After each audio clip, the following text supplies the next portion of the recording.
What's what's like your advice? It sounds like you're big on trying to maintain your family guy. It seems like you're trying to maintain some peace with going to sleep. You're not trying to be in like there's some people trading right now that are waking up, checking trades all night, like going super stressed out, stuff like that. That's not you though.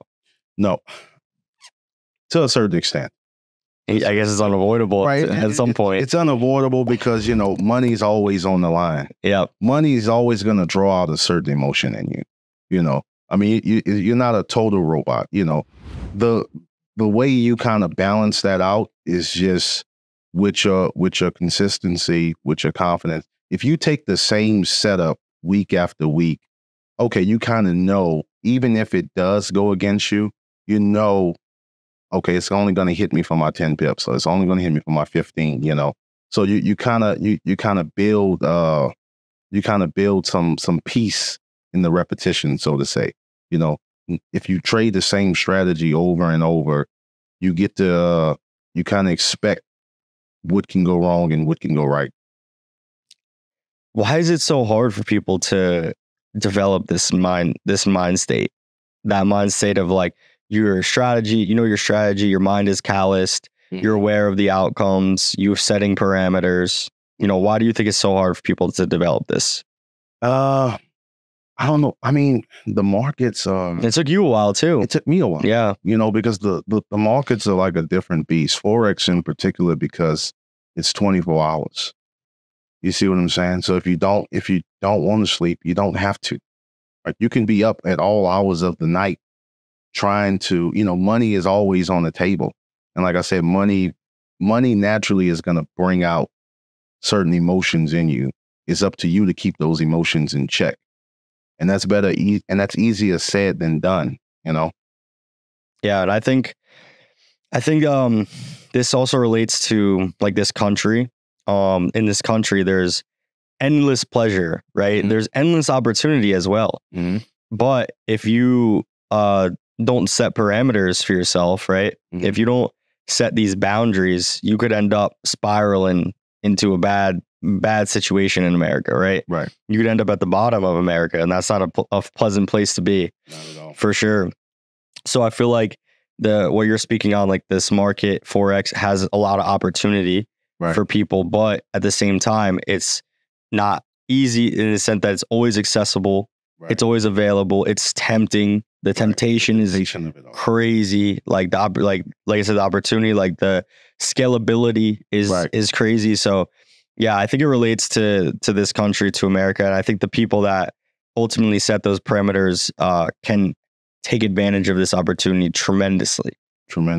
Right. Like the dream is alive for sure. Just in general, not just America, just in general. And this is a good time to be doing it, man.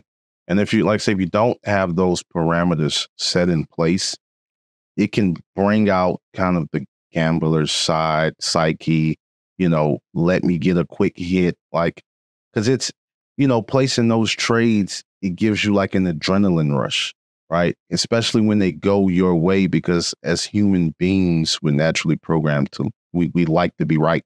Yeah. And when we get that feeling of being right, we want it again and again. So this is where your skill set, you have to transfer it to more of a callous, kind of a structured base. Okay.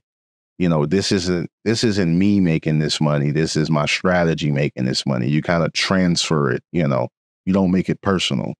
Yeah. Yeah. It's crazy because even myself, when you're saying set the parameters and that, like be structured in life, when I was a bit more unstructured, right? Like I was smoking weed a lot. Like I was just like not as focused as I needed to be. I was eating whatever. And then I wasn't tapping into this opportunity. Like I was poor. Like I was mentally poor. I was physically poor, financially poor.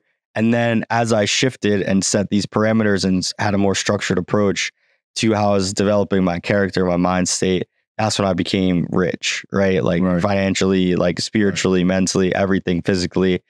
So it's the same thing applies to trading. Like the same thing applies to this. The same thing. And to kind of piggyback off that, that's one thing I love about trading, because it kind of brings out what's already there inside of you, right? Like if you're a greedy person, it's going to be emphasized in the markets. Like if you don't believe in yourself, it's going to show up in your trading. Like you have to redefine yourself away from the screen, away from the laptop, then bring that back to the laptop, right? You can't develop yourself inside the screen. Yeah, I agree. I think insecurities is a big thing, right? Like, what are you insecure about? Right. I think that's going to show up in the charts, Right. for sure. Like, whatever's blocking you mentally from just being confident, Right. that's going to show up in the charts. So, like anyone listening to this trying to get nuggets from you, like, why is this guy successful? This and that. This is one of the most important nuggets is like step away from the chart. Step away from it. And figure out why the fuck you can't be confident. Right. You know? If you have this greed factor when you're trading, you got to step away and figure out, damn, why am I so damn greedy?